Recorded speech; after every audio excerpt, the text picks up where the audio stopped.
উপরওয়ালা কুষ্টিয়ায় কেউ নেই, উপরওয়ালা এখন আমি। উপরওয়ালা কুষ্টিয়ায় কেউ নেই, উপরওয়ালা এখন আমি।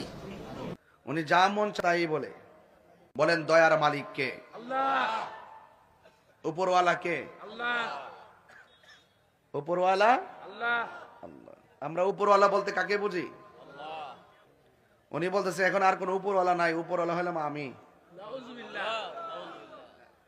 উনি যে ব্যাখ্যাই করুক, জানি ব্যাখ্যা ওনার কাছে আছে।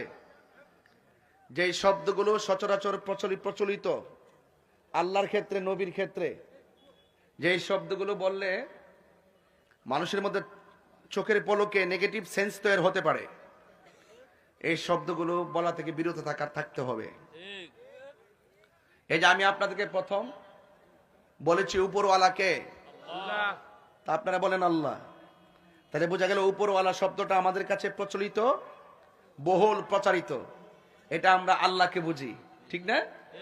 উপরওয়ালা বলতে কাকে বুঝি? এখন তিনি যদি উঠে বলে এখন আর কোন আগের উপরওয়ালা নাই, এখন আমি হইলাম উপরওয়ালা, তাহলে এই শব্দটা সামাজিকভাবে বিভ্রান্ত সৃষ্টি করে কি করে না? তাহলে আমি সদ্য নির্বাচিত আমির হামজা সাহেবকে বলবো এই সমস্ত শব্দ চয়ন থেকে আপনি নিজেকে দূরে রাখবেন।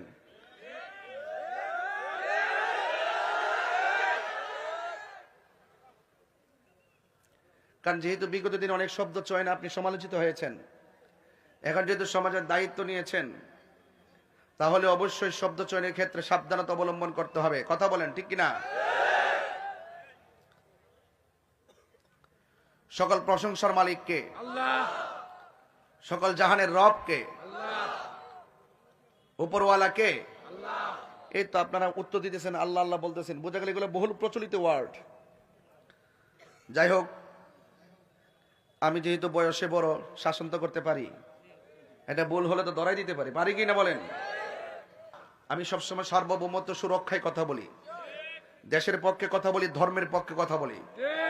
দেশদ্রোহীদেরকে আমি যেমন পছন্দ করি না, ধর্মদ্রোহীদেরকে আমি পছন্দ করি না। সবাইকে ঐক্যবদ্ধ থাকতে হবে। জুলুমকে প্রমোট করা যাবে না, দুর্নীতিকে প্রমোট করা যাবে না, সন্ত্রাস খুন গুমকে প্রমোট করা যাবে না।